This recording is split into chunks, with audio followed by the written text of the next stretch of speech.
Hello everyone, welcome to free period. ഇന്ന് നമ്മൾ discuss ചെയ്യുന്നത് ശ്രീനാരായണ ഗുരു ഓപ്പൺ യൂണിവേഴ്സിറ്റിയിൽ ന്യൂസ് റിപ്പോർട്ടിംഗ് ആൻഡ് എഡിറ്റിംഗ് എന്ന് പറയുന്ന ഭാഗത്തിലെ ബ്ലോക്ക് 4 ആണ്, റൈറ്റിംഗ് ഫോർ മീഡിയ എന്ന് പറയുന്ന ഭാഗം. ഓക്കെ, യൂണിറ്റ് 1 ആയിട്ടുള്ള language and style of journalism for various print and broadcast media എന്ന് പറയുന്ന യൂണിറ്റ് ആണ് നമ്മൾ ഡിസ്കസ് ചെയ്യുന്നത്. Block 4 unit 1. ഓക്കെ, ഒന്നാമതായിട്ട് നമ്മൾ ഡിസ്കസ് ചെയ്യാൻ പോകുന്നത് റൈറ്റിംഗ് ഫോർ പ്രിന്റ് മീഡിയ എന്നുള്ളതാണ്. ഒരു പ്രിന്റ് മീഡിയയിലേക്ക് വേണ്ടിയിട്ട്, അതായത് ന്യൂസ് പേപ്പർ, മാഗസിൻസ് തുടങ്ങിയ പ്രിന്റ് മീഡിയയിലേക്ക് വേണ്ടിയിട്ട് എങ്ങനെയാണ് ഓരോ വാർത്തകളും അതിൻ്റെ സ്റ്റൈലുകൾ എങ്ങനെയാണ് എന്നുള്ള കാര്യമാണ് നമ്മൾ, എന്തൊക്കെ കാര്യങ്ങളാണ് അതിൽ ഇമ്പോർട്ടൻ്റ് ആയിട്ടുള്ള ആസ്പെക്റ്റുകൾ എന്തൊക്കെയാണ് എന്നുള്ളതാണ് നമ്മൾ ഡിസ്കസ് ചെയ്യാൻ പോകുന്നത്. അതിൽ ഒന്നാമതായിട്ട് നമ്മൾ പഠിക്കുന്ന റൈറ്റിംഗ് ഫോർ ന്യൂസ് പേപ്പേഴ്സ് ആണ്. വാർത്തകൾക്ക് വേണ്ടിയിട്ട്, പത്രങ്ങൾക്ക് വേണ്ടിയിട്ട് എങ്ങനെയാണ് നമ്മൾ ഓരോ കാര്യങ്ങൾ എഴുതുന്നത് എന്നുള്ളതാണ്. ഫസ്റ്റ് വൺ എന്ന് പറയുന്നത് ഇൻവേർട്ടഡ് പിരമിഡ് സ്റ്റൈൽ എന്നുള്ളതാണ്. നമ്മൾ ഓൾറെഡി ഡിസ്കസ് ചെയ്തിട്ടുണ്ടായിരുന്നു എന്താണ് ഇൻവേർട്ടഡ് പിരമിഡ് സ്റ്റൈൽ എന്ന് പറയുന്നത്. മൂന്നാമത്തെ മൊഡ്യൂളുകളിലായിട്ടൊക്കെ നമ്മൾ ഡിസ്കസ് ചെയ്തിട്ടുണ്ടായിരുന്നു. ഇൻവേർട്ടഡ് പിരമിഡ് എന്ന് പറഞ്ഞു കഴിഞ്ഞാൽ ലീഡ്, ബോഡി, കൺക്ലൂഷൻ, അതായത് first paragraph, second paragraph, third paragraph എന്നിങ്ങനെ തരംതിരിച്ചുകൊണ്ട് ലീഡ്, ബോഡി, കൺക്ലൂഷൻ എന്നിങ്ങനെയാക്കി തരംതിരിച്ചിട്ട് എഴുതുന്ന രീതിയെയാണ് ഇൻവേർട്ടഡ് പിരമിഡ് സ്റ്റൈൽ എന്ന് പറയുന്നത്. അതുപോലെ തന്നെ 5Ws, who, what, when, where, why തുടങ്ങിയിട്ടുള്ള എല്ലാ കാര്യങ്ങളും ഈ ഇൻവേർട്ടഡ് പിരമിഡ് സ്റ്റൈല് ഡിസ്കസ് ചെയ്യുന്നതാണ്. പെട്ടെന്ന് ഒരു വാർത്ത വായിക്കുന്ന ആളുകൾക്ക് വളരെ സ്യൂട്ടബിൾ ആയിട്ടുള്ള ഒരു രീതിയാണ് എന്തെന്ന് പറയുന്നത്, ഇൻവേർട്ടഡ് പിരമിഡ് സ്റ്റൈൽ എന്ന് പറയുന്നത്.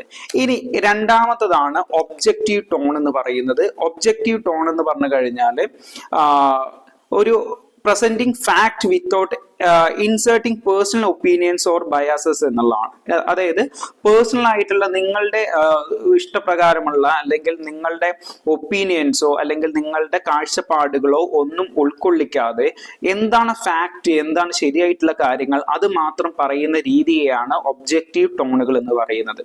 ഓക്കെ, അടുത്തത് മൂന്നാമത്തത് ക്ലിയർ ആൻഡ് കൺസൈസ് ലാംഗ്വേജ് എന്നുള്ളതാണ്. ക്ലിയർ ആൻഡ് കൺസൈസ് ലാംഗ്വേജ് എന്ന് പറഞ്ഞു കഴിഞ്ഞാൽ ഒരു ന്യൂസിന്റെ എല്ലാവിധ ബാക്ക്ഗ്രൗണ്ടുകളും റീഡേഴ്സിന് സിമ്പിൾ ലാംഗ്വേജ് ഉപയോഗിച്ചുകൊണ്ട് കൃത്യമായിട്ട് മനസ്സിലാക്കാൻ സാധിക്കണം എന്നുള്ളതാണ് ക്ലിയർ ആൻഡ് കൺസൈസ് ലാംഗ്വേജുകൾ എന്ന് പറയുന്നത്.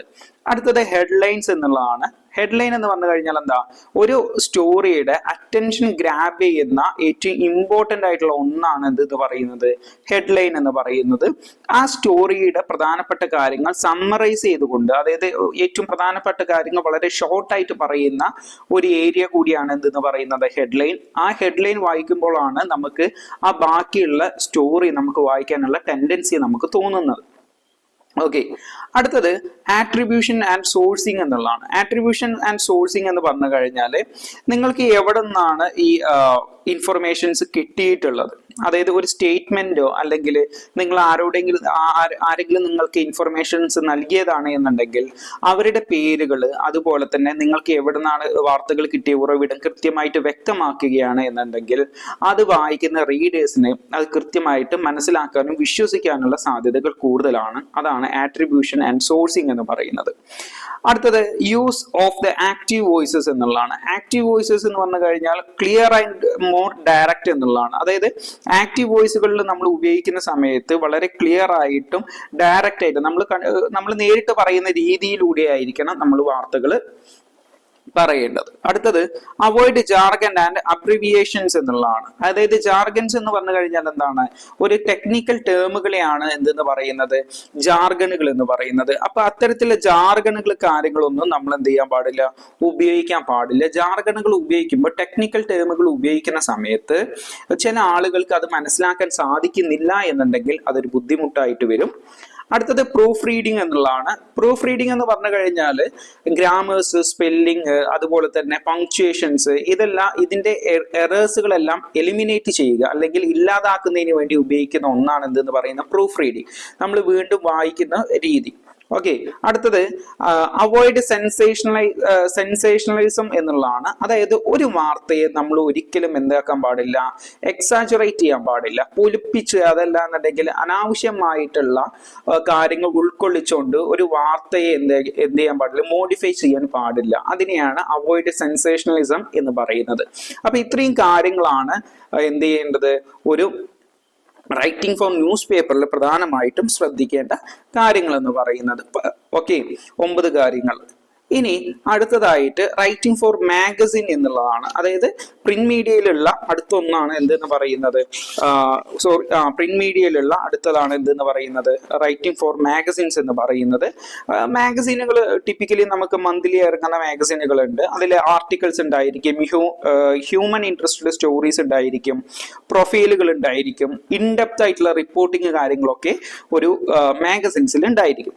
ഇതിൽ പ്രധാനമായിട്ടും ഒരു മാഗസിനിൽ ചെയ്യുന്ന സമയത്ത് നമ്മൾ ശ്രദ്ധിക്കേണ്ട ഒന്നാമത്തെ കാര്യം നരേറ്റീവ് സ്റ്റൈലുകൾ എന്നുള്ളതാണ്. നരേറ്റീവ് സ്റ്റൈൽ എന്ന് പറഞ്ഞു കഴിഞ്ഞാൽ നമ്മൾ ന്യൂസ് പേപ്പറിൽ ഇൻവേർട്ടഡ് പിരമിഡ് സ്റ്റൈൽ പറയുന്ന പോലെ തന്നെ ഇതിൽ നരേറ്റീവ് സ്റ്റൈലാണ് ഉദ്ദേശിക്കുന്നത്. അതായത് ഇത് കുറച്ചും കൂടി എലമെന്റുകൾ ഉൾക്കൊള്ളിച്ചുകൊണ്ട് കുറച്ചും കൂടി ഡീറ്റെയിൽഡ് ആയിട്ടുള്ള ഇൻഡെപ്ത് ആയിട്ടുള്ള പേഴ്സണൽ എക്സ്പീരിയൻസുകളൊക്കെ ഉൾക്കൊള്ളിച്ചുകൊണ്ടുള്ള വിശദീകരിച്ച ഒരു രീതിയായിരിക്കും ഒരു മാഗസിൻസിൽ ഉണ്ടായിരിക്കുക. അതായത് ഒരു വാർത്തയെ കുറിച്ചോ അല്ലെങ്കിൽ എന്തെങ്കിലും പേഴ്സണൽ എക്സ്പീരിയൻസിനെ കുറിച്ചോ നിങ്ങളൊരു മാഗസിൻസിൽ എഴുതുന്ന സമയത്ത് വളരെ ഡീറ്റെയിൽഡ് ആയിട്ടുള്ള ഇൻഫർമേഷൻസ് അതിൽ ലഭ്യമായിരിക്കും. രണ്ടാമത്തത് ഫീച്ചർ ലെങ്ത് ആർട്ടിക്കിൾസ് എന്നുള്ളതാണ്.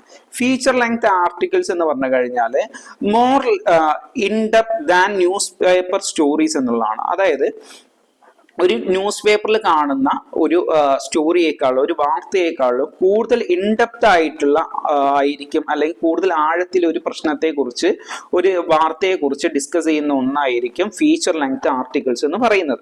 അടുത്തത് എൻഗേജിങ് ലാംഗ്വേജസ് എന്നുള്ളതാണ്. അതായത് ഈ ഓഡിയൻസിനെ അല്ലെങ്കിൽ റീഡേഴ്സിനെ ഇവരുടെ ഇമോഷൻസിനെയും സെൻസുകളെയും ഒക്കെ കൃത്യമായിട്ട് അപ്പീൽ ചെയ്യുന്ന അല്ലെങ്കിൽ അവർക്ക് ആ സെൻസുകളൊക്കെ കൃത്യമായിട്ട് ഉപയോഗിക്കുന്ന രീതിയിലുള്ള ലാംഗ്വേജുകളായി ഒരു മാഗസിൻസിൽ എല്ലാ സമയത്തും ഉപയോഗിക്കുക. അതായത് റീഡേഴ്സിന് എപ്പോഴും വീണ്ടും വായിക്കണം എന്നുള്ള തോന്നലുകൾ സൃഷ്ടിക്കുന്നതിനൊക്കെ വേണ്ടിയിട്ട് നമ്മൾ എഴുതാറുണ്ട്. അതിനെയാണ് എൻഗേജിങ് ലാംഗ്വേജുകൾ എന്ന് പറയുക. അടുത്തത് എക്സ്പെർട്ട് ഒപ്പീനിയൻസ് ആൻഡ് അനലൈസിസ് എന്നുള്ളതാണ്. എന്ന് വെച്ച് കഴിഞ്ഞാൽ ഒരു മാഗസിൻസ് തയ്യാറാക്കുന്ന സമയത്ത് എക്സ്പേർട്ടുകളായിട്ടുള്ള ആളുകൾ അല്ലെങ്കിൽ ഒരു വിഷയത്തിൽ ഏറ്റവും കൂടുതൽ കാലം ജോലി ചെയ്തിട്ടുള്ള വർക്ക് ചെയ്തിട്ടുള്ള ആളുകളുടെ അഭിപ്രായങ്ങൾ, അവർ അനലൈസ് ചെയ്യുന്ന കാര്യങ്ങൾ, അവരുടെ ഫീഡ്ബാക്കുകൾ തുടങ്ങിയിട്ടുള്ള കാര്യങ്ങളൊക്കെ ഇതിൽ ഉൾക്കൊള്ളിക്കാറുണ്ട്. ഇത് എന്തിനു വേണ്ടിയിട്ട് ഉൾക്കൊള്ളിക്കുന്നത് എന്ന് ചോദിച്ചു കഴിഞ്ഞാൽ ഒരു റീഡേഴ്സ് ആയിട്ടുള്ള ആളുകൾക്ക് അവരുടെ അറിവുകൾ അതിനെ ഒന്നുകൂടി എന്ത് ചെയ്യുക, അണ്ടർസ്റ്റാൻഡ് ചെയ്യുന്നതിന് വേണ്ടിയിട്ട് അല്ലെങ്കിൽ ഡീപ്പറായിട്ട് അണ്ടർസ്റ്റാൻഡ് ചെയ്യുന്നതിന് വേണ്ടിയിട്ടാണ് എക്സ്പേർട്ടുകളുടെ ഒപ്പീനിയൻസും അനലൈസുകളും ഇതിൽ നൽകാറുള്ളത്. അടുത്തത് വാരീഡ് ലെങ്ത് ആൻഡ് ഫോർമാറ്റ് എന്നുള്ളതാണ്. എന്ന് വെച്ച് കഴിഞ്ഞാൽ ഒരു വേഴ്സറ്റൈൽ സ്റ്റോറി ടെല്ലിംഗ് ആയിരിക്കും എപ്പോഴും മാഗസിൻസിൽ ഉണ്ടായിരിക്കും. അതായത് പല രീതിയിൽ പല ഫോട്ടോ കൊടുത്തുകൊണ്ട് അല്ലെങ്കിൽ ഇന്റർവ്യൂസ് അല്ലെങ്കിൽ സൈഡ് ബാർസ് അങ്ങനെ പല രീതിയിലൊക്കെ ആയിരിക്കും വിവിധ രീതികളിൽ വിവിധ മോഡലുകളിൽ നമുക്ക് എന്ത് ചെയ്യാൻ പറ്റും, മാഗസിൻസിലെ ഓരോ കാര്യങ്ങളും നമുക്ക് എഴുതി തയ്യാറാക്കാൻ വേണ്ടി പറ്റും. അടുത്ത creative headlines and sub headings എന്നുള്ളതാണ്. Creative headlines and sub headings എന്ന് പറഞ്ഞു കഴിഞ്ഞാൽ എന്താവും, ഒരു മാഗസിൻസിൽ ഒരു ആർട്ടിക്കിൾസിന് ഏറ്റവും പ്രധാനമായിട്ടുള്ള ഒന്ന് ഹെഡ്ലൈൻസ് ആയിരിക്കും. ആ ഹെഡ്ലൈനിനുള്ള താഴെ വരുന്നതാണ് സബ് ഹെഡ്ലൈൻസ് എന്ന് പറയുന്നത്.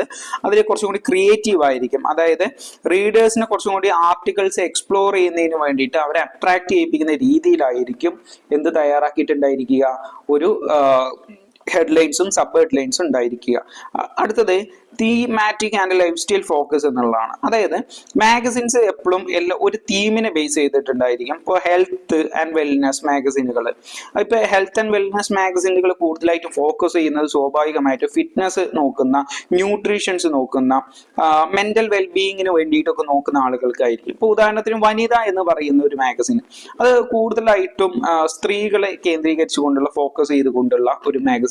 ഗൃഹലക്ഷ്മി എന്ന് പറയുന്ന മാഗസിൻസ് അല്ലെങ്കിൽ യാത്ര എന്ന് പറയുന്ന മാഗസിൻസ്, അതൊക്കെ ട്രാവലേഴ്സിനൊക്കെ കൂടുതലായിട്ടും ഫോക്കസ് ചെയ്യുന്ന മാഗസിൻസിനാണ്. സ്പോർട്സ് എന്ന് പറയുന്ന മാഗസിൻസ് ഒക്കെ നമുക്ക് അതിൽ ഉൾപ്പെടുത്താം. അടുത്തത് എഡിറ്റോറിയൽ വോയിസ് എന്നുള്ളതാണ്. എഡിറ്റോറിയൽ വോയിസ് എന്ന് പറഞ്ഞു കഴിഞ്ഞാൽ ഒരു പബ്ലിക്കേഷന്റെ ടോണും സ്റ്റൈലുകളും ഒക്കെ റിഫ്ലക്ട് ചെയ്യുന്ന ഒന്നാണ് എഡിറ്റോറിയൽ വോയിസുകൾ എന്ന് പറയുന്നത്. അപ്പൊ എല്ലാ സമയത്തും മാഗസിൻസിന്റെ അഭിപ്രായങ്ങളായിരിക്കും ഒരു എഡിറ്റോറിയൽ വോയിസുകൾ എല്ലാ സമയത്തും വരാറുള്ളത്. ഉദാഹരണത്തിന് മാഗസിന്റെ തീം എന്താണോ ആ തീമിനെ ബേസ് ചെയ്തുകൊണ്ടുള്ള എഡിറ്റോറിയൽസ് ആയിരിക്കും ഒരു മാഗസിനിൽ എല്ലാ സമയത്തും കൊടുക്കാറുള്ളത്. അടുത്തത് നമ്മൾ നോക്കുന്നത് റൈറ്റിംഗ് ഫോർ ബ്രോഡ്കാസ്റ്റ് മീഡിയ എന്നുള്ളതാണ്. അതായത് റേഡിയോ, ടെലിവിഷൻ തുടങ്ങിയുള്ള കാര്യങ്ങൾക്ക് വേണ്ടിയിട്ട് എങ്ങനെയാണ് നമ്മൾ ഓരോ കാര്യങ്ങൾ തയ്യാറാക്കുന്നത്. ഒന്നാമത് റൈറ്റിംഗ് ഫോർ റേഡിയോ എന്നുള്ളതാണ്. റേഡിയോ എന്ന് പറഞ്ഞു കഴിഞ്ഞാൽ എന്താ, ഒരു ബ്ലൈൻഡ് മീഡിയ ആണ്. നമ്മൾ ഓൾറെഡി ഡിസ്കസ് ചെയ്തിട്ടുള്ള കാര്യമാണ് റേഡിയോയെ കുറിച്ച്. റേഡിയോ എന്ന് പറഞ്ഞു കഴിഞ്ഞാൽ ഒരു ബ്ലൈൻഡ് മീഡിയ ആണ് എന്ന് വെച്ച് കഴിഞ്ഞാൽ നമുക്ക് കേൾക്കാൻ മാത്രം സാധിക്കുന്ന, കാണാൻ സാധിക്കാത്ത ഒരു മീഡിയമാണ്. അതായത് നമുക്ക് വിഷ്വലി ഇല്ലാത്ത ഒരു മീഡിയമാണ് റേഡിയോ എന്ന് പറയുന്നത്. ആ റേഡിയോയിൽ നമുക്ക് ഓരോ കാര്യങ്ങൾ റൈറ്റ് ചെയ്യുന്ന സമയത്ത് എന്തെല്ലാം കീ എലമെന്റ്സുകളാണ് നമുക്ക് ആഡ് ചെയ്യേണ്ടത്, അല്ലെങ്കിൽ എക്സാമ്പിൾസ് ആണുള്ളത്. ഒന്നാമത്തെ ക്ലാരിറ്റി ആൻഡ് കൺസൈസ്നെസ് എന്നുള്ളതാണ്. ക്ലാരിറ്റി എന്ന് പറഞ്ഞു കഴിഞ്ഞാൽ നമ്മൾ സ്പോക്കൺ വേർഡുകളാണ് കൂടുതലായിട്ട് നമ്മൾ ഇതിൽ ഉപയോഗിക്കുന്നത്. അപ്പൊ സ്പോക്കൺ വേർഡുകൾ കൃത്യമായിട്ട് ക്ലാരിറ്റി ഉണ്ടായിരിക്കണം, ലിസണേഴ്സിന് കൃത്യമായിട്ട് ഇൻഫർമേഷൻസ് ഗ്രാസ്പ് ചെയ്യാൻ കഴിയണം, അത് പെട്ടെന്ന് തന്നെ മനസ്സിലാക്കാൻ കഴിയുന്ന രീതിയിലായിരിക്കണം നമ്മൾ പറയേണ്ടത്. സ്ട്രൈറ്റ് ഫോർവേഡ് ആയിട്ടുള്ള ലാംഗ്വേജുകളായിരിക്കണം കൊടുക്കേണ്ടത്. അതുപോലെ തന്നെ ക്ലാരിറ്റി ഉണ്ടായിരിക്കണം, സെന്റൻസിന്റെ സ്ട്രക്ചേഴ്സ് ഒക്കെ കൃത്യമായിട്ട് ഉപയോഗിക്കണം. പിന്നെ അതുപോലെ തന്നെ നമുക്ക് ഒരിക്കലും മനസ്സിലാവാത്ത രീതിയിലുള്ള വോയിസുകൾ അല്ലെങ്കിൽ വോയിസ് ടോണുകൾ, സെന്റൻസുകൾ, കാര്യങ്ങളൊക്കെ ഉപയോഗിക്കാതിരിക്കുക. ഈ വൊക്കാബുലറി കാര്യങ്ങളൊക്കെ ഉണ്ടാവുമല്ലോ, നമ്മൾ പ്രൊനൗൺസിയേഷൻസ് തുടങ്ങിയുള്ള കാര്യങ്ങളൊക്കെ ബുദ്ധിമുട്ടാവുന്ന അല്ലെങ്കിൽ ആളുകൾക്ക്, ഓഡിയൻസിന് മനസ്സിലാവാത്ത രീതിയിലുള്ള കാര്യങ്ങളൊന്നും ഉപയോഗിക്കാതിരിക്കുക. അടുത്തത് ആക്റ്റീവ് വോയിസുകൾ എന്നുള്ളതാണ്. ആക്റ്റീവ് വോയിസുകൾ എന്ന് പറഞ്ഞു കഴിഞ്ഞാൽ ഇപ്പോൾ നടക്കുന്ന രീതിയിലായിരിക്കണം നമ്മൾ എന്ത് ചെയ്യേണ്ടത്, ഓരോ സെന്റൻസുകൾ പറയേണ്ടത്. അതാണ് ആക്റ്റീവ് വോയിസുകൾ എന്ന് പറയുന്നത്. മൂന്നാമത്തെ കോൺവെർസേഷണൽ ടോൺ എന്നുള്ളതാണ്. എന്താ കോൺവെർസേഷൻ ടോൺ എന്ന് പറഞ്ഞു കഴിഞ്ഞാൽ പരസ്പരം അങ്ങോട്ടും ഇങ്ങോട്ടും സംസാരിക്കുന്ന പോലെ ഒരു ടു വേ കമ്മ്യൂണിക്കേഷൻ പോലെ ആയിരിക്കണം നമ്മൾ ഒരു റേഡിയോയിൽ ഒരു സ്ക്രിപ്റ്റ് അല്ലെങ്കിൽ മറ്റു കാര്യങ്ങൾ എഴുതി തയ്യാറാക്കേണ്ടത്. ഇപ്പൊ നിങ്ങൾ ഒരു റേഡിയോ കേൾക്കുമ്പോൾ സ്വാഭാവികമായിട്ടും അങ്ങോട്ട് ഒരിക്കലും അത് മനസ്സിലാക്കുകയില്ല, കേൾക്കുകയും ചെയ്യുന്നില്ല. അത് വൺ വേ കമ്മ്യൂണിക്കേഷൻ ആണ്. പക്ഷെ റേഡിയോ കേൾക്കുന്ന ലിസണേഴ്സിനെ ഒന്നുകൂടി എൻഗേജ് ചെയ്യിക്കുന്നതിന് വേണ്ടിയിട്ട് അതൊരു കോൺവെർസേഷണൽ ടോണിൽ പരസ്പരം അങ്ങോട്ടും ഇങ്ങോട്ടും ആശയവിനിമയം നടത്തുന്ന രീതിയിലായിരിക്കണം അത് എഴുതി തയ്യാറാക്കേണ്ടത്. അടുത്തത് പ്രൊനൗൺസിയേഷൻ ആൻഡ് എനുൻസിയേഷൻസ് എന്നുള്ളതാണ്. അതായത് നമ്മൾ പറയുന്ന ഈ പങ്ക്ച്വേഷൻസ് അല്ലെങ്കിൽ അത് കൃത്യമായിട്ട് വ്യക്തമാവണം എന്നുള്ളതാണ് ഉദ്ദേശിക്കുന്നത്. അതായത് ലിസണേഴ്സിന്, ഒരു റേഡിയോ പ്രസന്റേഴ്സ്, റേഡിയോ ആർജേസ് അത് എന്ത് ചെയ്യണം, കൃത്യമായിട്ട് ഓഡിയൻസിന് എന്താണ് പറയാൻ പോകുന്ന കാര്യങ്ങൾ അത് കൃത്യമായിട്ട് മനസ്സിലാക്കി കൊടുക്കണം. ഒരു സ്ക്രിപ്റ്റ് എഴുതുന്ന സമയത്ത് ഏറ്റവും ക്രൂഷ്യൽ ആയിട്ടുള്ള ഒന്നാണ്. അതായത് നമ്മൾ പ്രൊനൗൺസിയേഷൻസ്, എനുൻസിയേഷൻസ് ഇതൊക്കെ കൃത്യമായിട്ട് നമ്മളെ മനസ്സിൽ കൃത്യമായിട്ട് മനസ്സിലാക്കി വെക്കണം എന്നുള്ളതാണ്. അടുത്ത വാരീഡ് സെന്റൻസ് സ്ട്രക്ചേഴ്സ് എന്നുള്ളതാണ്. എന്ന് വെച്ച് കഴിഞ്ഞാൽ നമുക്ക് വ്യത്യസ്തമായിട്ടുള്ള ലിസണേഴ്സിനെ കുറച്ചും കൂടി എൻഗേജ് ചെയ്യുന്നതിന് വേണ്ടിയിട്ട് കുറച്ചും കൂടി അവരെ ഇന്ററാക്ട് ചെയ്യിപ്പിക്കുന്ന രീതിയിലുള്ള ഓരോ സെന്റൻസുകൾ നിങ്ങൾക്ക് കൃത്യമായിട്ട് ഇതിൽ ഉപയോഗിക്കാൻ സാധിക്കും. എന്നാലേ അട്രാക്റ്റീവ് ആവുള്ളൂ, മാത്രമല്ല അവർ ലിസണേഴ്സ് ഇതിൽ കേട്ടിരിക്കുക കൂടി ചെയ്യുകയുള്ളൂ. അപ്പൊ ഇത്രയും കാര്യങ്ങളാണ് റേഡിയോ ചെയ്യുന്ന സമയത്ത് നമ്മൾ ശ്രദ്ധിക്കേണ്ട കാര്യങ്ങൾ. അടുത്തതായിട്ട് റൈറ്റിംഗ് ഫോർ ടെലിവിഷൻസ് എന്നുള്ളതാണ്. ടെലിവിഷൻ നമുക്ക് സ്വാഭാവികമായിട്ട് നമുക്ക് അറിയുന്നതാണ്, ഒരു വിഷ്വൽ ഒരു മീഡിയമാണ് ഏതെന്ന് പറയുന്നത്, ടെലിവിഷൻസ് എന്ന് പറയുന്നത്. അപ്പോൾ ഒരു ടെലിവിഷനിൽ ഒരു സ്ക്രീൻ പ്ലേ അതല്ല എന്നുണ്ടെങ്കിൽ സ്ക്രിപ്റ്റുകൾ തുടങ്ങിയുള്ള കാര്യങ്ങൾ എഴുതുന്ന സമയത്ത് ഇതൊരു സ്പോക്കൺ ആൻഡ് വിഷ്വൽ മീഡിയം ആണ്. അതായത് കാണുകയും കേൾക്കുകയും ചെയ്യുന്ന ഒരു മീഡിയം ആയതുകൊണ്ട് വിവിധ തരത്തിലുള്ള കാര്യങ്ങൾ നമ്മൾ ശ്രദ്ധിക്കേണ്ടതുണ്ട്. ഒന്നാമത്തെ കൺസൈസ്നെസ് ആൻഡ് ക്ലാരിറ്റി എന്നുള്ളതാണ്. കൺസൈസ്നെസ് ആൻഡ് ക്ലാരിറ്റി എന്ന് പറഞ്ഞു കഴിഞ്ഞാൽ നമ്മൾ സ്വാഭാവികമായിട്ട് റേഡിയോന്റെ കാര്യങ്ങൾ ഡിസ്കസ് ചെയ്തതുപോലെ തന്നെ ഓഡിയൻസിന് കൃത്യമായിട്ട്, വ്യൂവേഴ്സിന് കൃത്യമായിട്ട് ഒരു ഇൻഫർമേഷൻസ് പെട്ടെന്ന് തന്നെ ഗ്രാസ്പ് ചെയ്യാൻ കഴിയണം എന്നുള്ളതാണ് ഉദ്ദേശിക്കുന്നത്. ഇൻവേർട്ടഡ് പിരമിഡ് സ്ട്രക്ചർ എന്നുള്ളതാണ്, സ്റ്റൈൽ എന്നുള്ളതാണ് സെക്കൻഡ് പോയിന്റ് എന്ന് പറയുന്നത്. നമുക്ക് ഓൾറെഡി അറിയാം എന്താണ് എന്നുള്ളത്. മൂന്നാമത്തെ പോയിന്റ് എന്ന് പറയുന്നത് വിഷ്വൽ സ്റ്റോറി ടെല്ലിംഗ് എന്നുള്ളതാണ്. ടെലിവിഷൻ നമുക്ക് കാണാൻ കൂടി കഴിയുന്ന ഒരു മീഡിയം ആയതുകൊണ്ട് നമുക്ക് വിഷ്വൽ എലമെന്റുകളും കൂടി ഇതിൽ ആഡ് ചെയ്യേണ്ടതുണ്ട്. ഉദാഹരണത്തിന് വീഡിയോ ക്ലിപ്സുകൾ, ഇമേജുകൾ, മാപ്പുകൾ, ഗ്രാഫിക്സുകൾ തുടങ്ങിയുള്ള കാര്യങ്ങളൊക്കെ ഇതിൽ ആഡ് ചെയ്യണം. ഇത് ആഡ് ചെയ്യേണ്ട കാര്യം നമ്മളുടെ ഒരു സ്റ്റോറി അത് ഒന്നുകൂടി അണ്ടർസ്റ്റാൻഡ് ചെയ്യുന്നത്, ഒന്നുകൂടി എൻഹാൻസ് ചെയ്യുന്നത്, ഒരു സ്റ്റോറി ടെല്ലിങ് കുറച്ചും കൂടി എൻഹാൻസ് ചെയ്യുകയും അത് വ്യൂവേഴ്സിന് പെട്ടെന്ന് മനസ്സിലാക്കാൻ വേണ്ടി സാധിക്കുകയും ചെയ്യുന്ന ഒന്നാണ്.